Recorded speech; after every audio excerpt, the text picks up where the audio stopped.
Well, I think the largest takeaway from the last poll which we conducted, which was actually before the party conventions, is that whatever lead Clinton had in the summer has evaporated. And now the two candidates, Trump and Clinton, find themselves in a dead heat here in Iowa. Looking through the poll, the new Loras College poll, I think a couple of things stand out. One is that Trump has done an effective job at convincing voters that on certain issues, they can trust him and that he would be a leader. In particular, the economic issue. More people we spoke with indicated that they trust Trump more on economic issues than they do Clinton.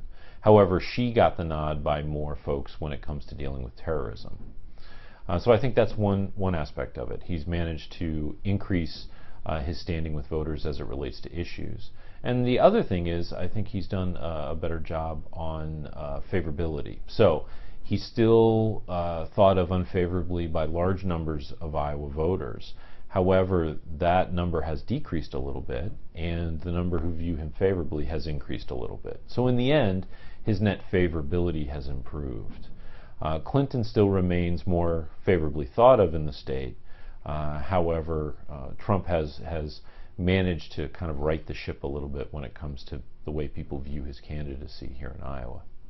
I think, and it may be strange to say this coming from somebody who's linked to a poll, but besides polls, I think what people should look at is what the campaigns themselves are doing, because they're conducting polls as well.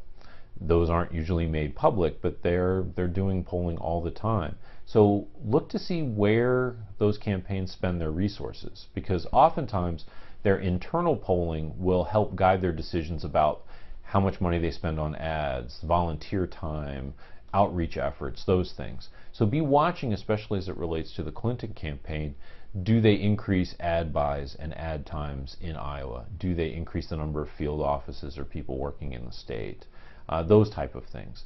So I think that's one thing to look at with polling, is it's not just the public polling, but it can also be the internal polling, and that helps drive decisions where campaigns place their limited resources.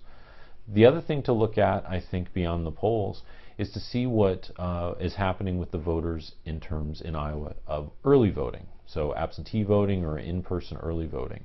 What do the numbers look like? If they look like we're going to have a high turnout election, that might be better for Democrats. If it looks like it might be a lower turnout election, that traditionally has been better for Republicans. So there's other things to look at besides the polls. You can look at campaign decisions regarding resources, and you can also look at things like what are some of the trends in who's coming out and either voting in person early or who's taken the absentee ballots and voting. So in other words, who's taking advantage of the early voting here in Iowa? Is it Democrats? Is it Republicans?